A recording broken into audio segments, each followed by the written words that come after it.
kita awali dengan doa biar lebih berkah. Kita siap baca doa. Abata a'udzu billahi minasy syaithanir rajim. Bismillahirrahmanirrahim. Raditu billahi rabban wa bil islami dinan wa bil muhammadin nabiyyan wa rasulullah. Rabbi zidni ilma warzuqni fahman. Amin ya rabbal alamin. Alhamdulillah wa syukurillah. Alhamdulillah, kita sudah mengawali dengan doa. Kemudian Pak Guru mau cek dulu yang hadir pada siang hari ini. Luar biasa yang hadir pada siang hari ini. Jumlahnya 2, 4, 5, 6, 7, 8, 9, 10, 11, 12, 13. Siapa yang tidak hadir hari ini? Nanjar dan Aulia. Ada keterangannya tidak? Tidak. Mudah-mudahan mereka berdua sehat-sehat ya. Kalau keadaan sakit kita doakan mudah-mudahan cepat sembuh. Amin.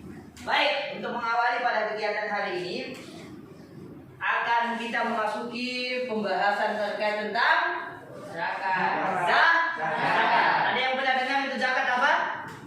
Pernah ya? Dia masuk rukun Islam atau rukun iman? Islam atau iman? Islam. Kalau rukun Islam ada berapa? Ada 5. Rukun iman ada berapa? Ada 6. Yang sekarang kita masuk adalah rukun Islam. Ada apa? Ada berapa? 5. Zakat masuk urutan ke berapa? 3. Urutan ke? 3. 3 tempat? 3. Luar biasa. Yang pertama apa? Syahadat. Yang mana itu syahadat? Asyhadu an la ilaha illallah wa asyhadu anna Muhammadar Rasulullah. Luar biasa. Yang kedua? Sholat. Yang mana itu sholat?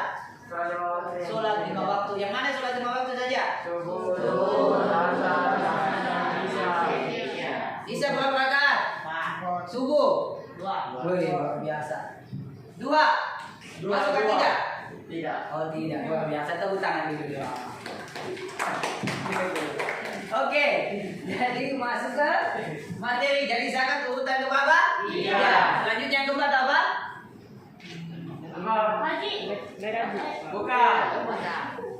Berpuasa. Yang terakhir adalah haji bagi yang mampu. Mudah-mudahan semua mampu nih haji. Yang kita bahas pada hari ini adalah tentang zakat. Ada tidak pada sewaktu-waktu pernah membayar zakat sama orang tuanya? Pernah. Biasanya bayar zakatnya di mana? Di masjid. Ada selain di masjid bisa? Bisa ya? Bisa. Bisa di panti asuhan seumpama, bisa langsung ke orang yang membutuhkan seumpamanya kita ada kerabat atau kenalan seumpama keluarga yang kira-kira hidupnya di bawah garis miskinkah atau kemiskinan, kita boleh santuni langsung di sana, kunjungi. Itu lebih tepat, lebih membahagiakan mereka. Seperti itu ya? Ya. Oke, hari ini kita belajar tentang zakat. Sebelum kita masuk materinya, apa itu pengertian dari zakat? Apa itu zakat sih? Ada yang tahu di sini? Atau ada yang mau baca? Silakan. Apa itu pengertian zakat? Woi, luar biasa. Tepuk tangan untuk temannya dulu. Zakat. Pengertian zakat menurut bahasa. Silakan. Zakat menurut bahasa adalah? Zakat menurut Ya ada. Atau silakan. Zakat dalam segi fikih adalah harta tertentu yang wajib dikeluarkan oleh orang-orang yang beragama Islam dan diberikan kepada golongan yang berhak menerimanya. Oke, luar biasa. Itu menurut istilah, menurut bahasa adalah tumbuh atau berkembang. Tumbuh atau berkembang. Ternyata kalau orang berzakat fitrah bukan malah kehabisan harta atau kekurangan. Kata Allah, tumbuh dan berkembang hartanya. Kenapa demikian? Kata janji Allah, ketika orang berzakat maka akan tumbuh dan tumbuh seperti ibarat tanaman, akan tumbuh rangkaiannya. Kita menanam sebuah biji, maka tumbuh serangkaian tanaman yang banyak. Seperti buah padi itu, dan tanam semuanya dia ternyata banyak berupa yang kita bisa manfaatkan.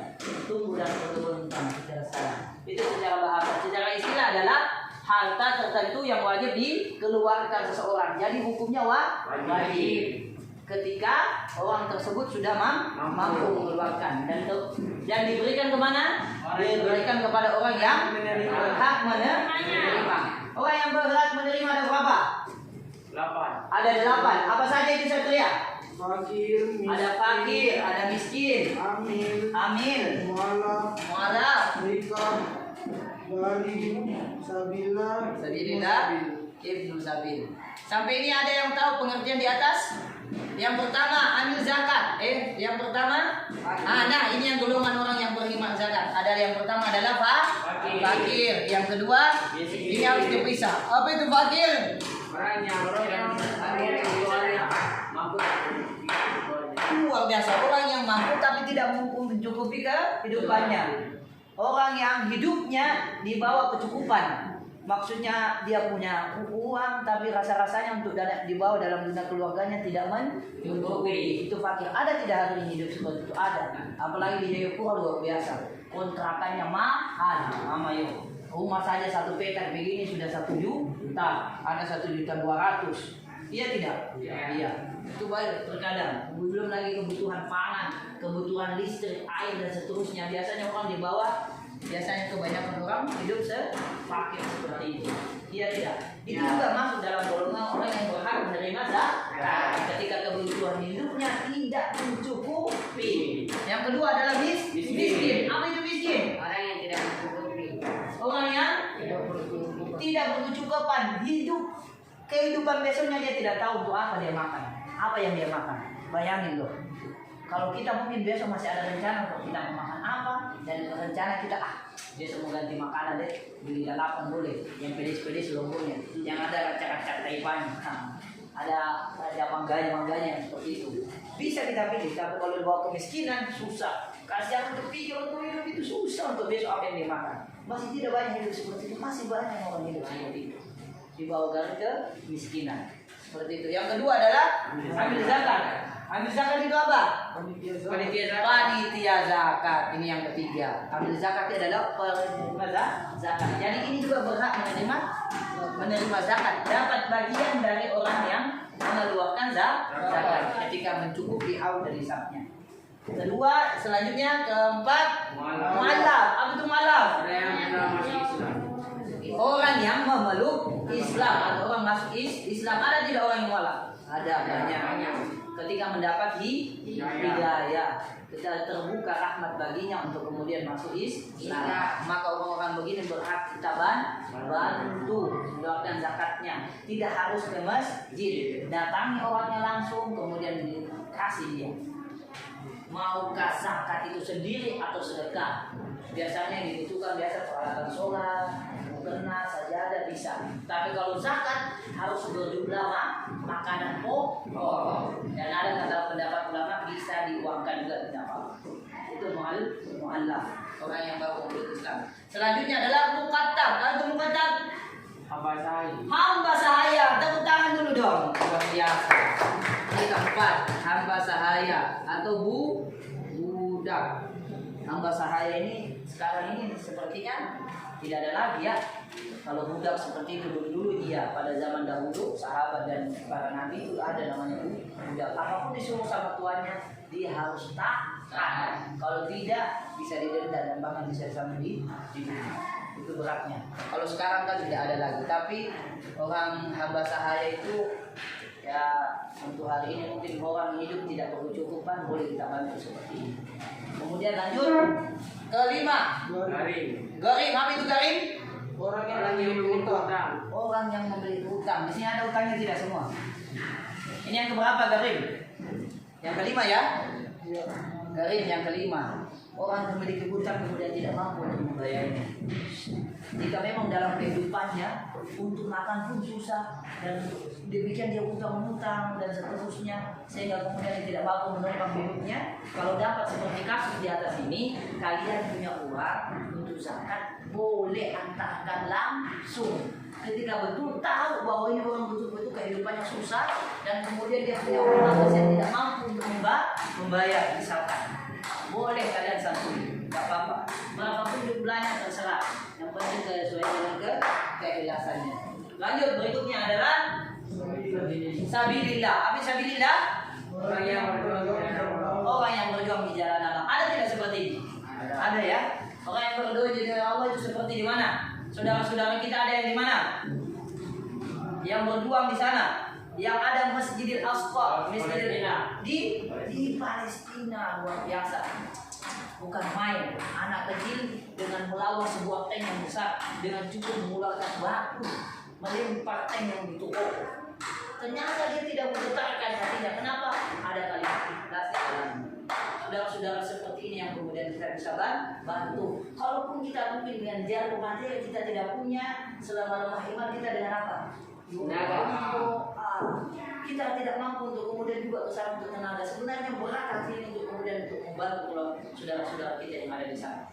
Sungguh pernah terpencil dalam sosial media, hati Prabowo gemetar seorang merinding seluruh bulu. Kenapa? Seorang anak kecil, seorang pemuda seperti kalian, kemudian dia berkata dalam sebuah kamera videonya, "Aina sabab Indonesia?" Mana kalian pemuda-pemuda muslim di Indonesia?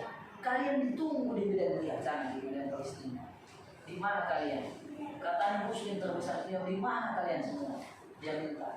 Tapi apalah daya kita tidak punya tenaga untuk ke sana. Kita tidak punya kuasa untuk ke sana. Untuk itu selama imam minimal kita ketika kemudian kita melihat saudara-saudara kita seperti itu, kita seperti bangunan. Muslim itu seperti bangunan. Ketika tidak ada fondasinya, tidak ada kemudian bangunan tiangnya, dindingnya, tidak ada atapnya, maka tidak akan jadi seperti bangunan.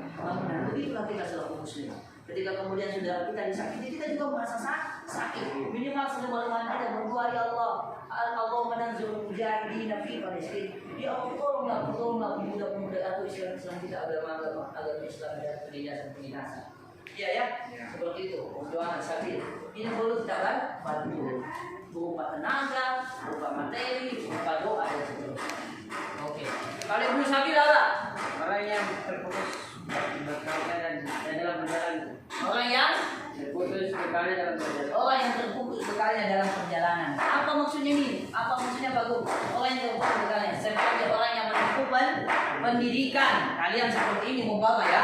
Kalian seperti ini. Mungkin di antara teman-teman kalian ada juga dapatkan biaya siswa. Rasa-rasanya ada kewalahan kemudian membayar uang SPP-nya. Nah, adalah kemudian Basnas ya di sini ya ada ya memberikan santunan kepada kalian dalam rangka untuk pembayaran uang sekolah. Katanya berat. Demikian juga orang pendidikan dalam dunia perkuliahan. Rasa-rasanya dia tidak mampu untuk kemudian membayarkan perkuliahannya kena biaya begitu mahal. Di samping dia kuliah di luar, biaya hidup besar, kemudian tempat tinggal juga bayar, kemudian beli-beli perlengkapan mengajar juga bayar, iya tidak? Di buku dan seterusnya itu membutuhkan biaya. Sehingga kemudian dia tidak mampu, maka bolehlah kemudian kita beri santunan atau orang berhak juga menerima zakat. Jadi total orang yang menerima zakat ada berapa? Ada 8. Yang pertama apa tadi? Fakir. Yang kedua miskin. Yang ketiga amil. Yang keempat yang kelima, yang keenam, yang ketujuh, yang ke-8 itulah seperti itulah orang yang berhak menerima zakat. Lanjut. Orang yang menerima zakat wajib zakat fitrah. Ada beberapa poin di sini. Bisa dilihat di bukunya. Yang pertama harus muslim. Jadi kalau bukan muslim tidak berhak kemudian menerima zakat. Iya tidak? Ya. Yang kedua adalah mempunyai kelebihan makanan. Dia Ramadan, dia punya kelebihan makanan. Maksudnya hartanya cukup untuk kemudian berzakat. Kalau di Jayapura sebenarnya orang semua berhak untuk menerima zakat. Kenapa? Pada dasarnya mampu semua. Berapa sih kalau menerima zakat? Orang sekarang kalau zakat dirupiahkan, kalau per orangnya atau per kepala itu sekitar 3 kilo beras atau 2,5 kilo beras. Kalau dirupiahkan ini sekitar 35.000 saja. Murah tidak? Murah. Belanja kalian saja luar biasa. Sehari bisa habis 50.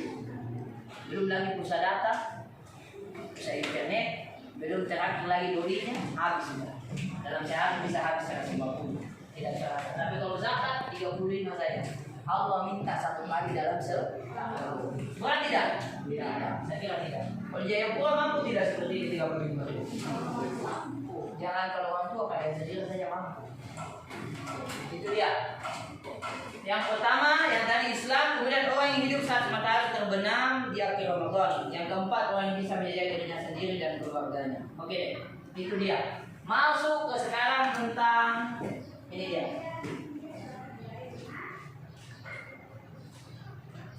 Syarat-syarat wajib zakat. Nah, tadi kita bahas ya. Muslim, kemudian merdeka, kepemilikan harta, dia punya harta bukan hartanya orang lain. Kemudian mencapai nisab. Apa itu mencapai nisab? Sudah ukurannya hartanya, sudah sampai nisabnya, sampai ukurannya. Seperti emas, kalau sampai 85 gram itu sudah masuk nisabnya, haulnya. Pak, harus wajib dikeluarkan zakatnya. Kalau emas itu sekarang berapa? 1 gramnya berapa? 950. Woi, 950. 950 kali 85 gram. Berapa itu? 85. 950 kali 85 berapa? Kalau dirupiahkan. Wih. Masuk berapa? 10 juta rupiah. 85 dah. 85 kali 950. Coba yang punya HP berapa? Yang jelas gede. Mungkin sampai 100 juta. Iya tidak? Ada ya? Ya. Nah, kalau seperti ini mencukupi nisabnya, maka wajib dikeluarkan. Kalau ada orang tuanya punya emas sebegini sampai jalan begini, kasih keluar emasnya. Saya itu sampai 80 juta. Kalau sampai seperti itu, nisabnya sudah keluar, maka wajib kemudian dikasih keluar. Kalau saya punya ibu cuma punya anting-anting, gelang saja yang ada, ternyata belum sampai timbangannya seperti berapa? 80 gram berarti belum mencapai nisabnya. Jadi tidak mengapa untuk kemudian dikasih ke tidak mengapa untuk tidak dikasih keluar. Oke, sebenarnya materi tentang zakat ini banyak materinya, namun kita dibatasi waktu. Baik, paling tidak minimal orang yang berhak menerima zakat, kemudian syarat-syarat orang zakat, kemudian rukun-rukun zakat kita bisa pahami. Jadi sampai di sini ada yang mau bertanya? Tidak ada ya? Saya kira jelas ya. Jadi orang yang berhak menerima zakat ada berapa? 8. Ada 8. Rukunnya ada berapa? Syarat-syaratnya ada sekitar 5. Baik, kurang lebih seperti itu. Jadi pengertiannya menurut bahasa sudah tahu? Adalah tumbuh dan berkembang.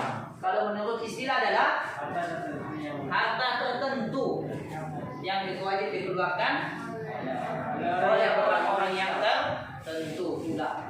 Baik, zakat itu harus berupa makanan pokok wajibnya. Seperti itu ya. Tapi kalau modern sekarang hari ini waktu berubah bisa berupa uang. Jadi berupa makanan pokok tergantung tempat tinggalnya di mana. Kalau di sini kita biasanya zakat menggunakan apa? Uang. Ada juga berupa beras. Kalau ada beberapa daerah kemudian tidak menggunakan uang, tidak menggunakan beras. Ada tidak? Ada. Daerah-daerah mungkin negara dan sana juga makanan pokoknya dia pakai sagu. Ada juga makanan pokoknya dia pakai jagung. Bisa tidak menggunakan itu? Bisa. Tergantung di mana tempat tinggal yang berada. Paham sampai sini ya? Paham. Demikian ya.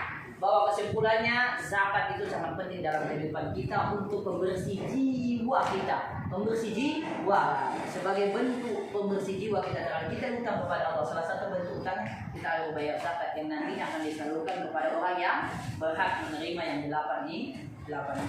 Seperti itu ya. Demikian mungkin kesimpulannya. Itu sebelum kita tutup, kita awali dengan menutup dengan membaca alhamdulillah doa dari kafaratul majlis. Semua ya? Baik, pada akhirnya kita sesuaikan, kita cukupkan. Zakat sama penting untuk kita aplikasikan, mudah-mudahan kita bisa terapkan, kita bisa amalkan nantinya. Amin. Kita tutup bersama-sama dengan membaca doa alhamdulillah. Alhamdulillahi rabbil alamin. Doa kafaratul majlis. Subhanallahumma wa bihamdika asyhadu an la ilaha anta astaghfiruka wa atubu ilaik. Assalamualaikum warahmatullahi wabarakatuh.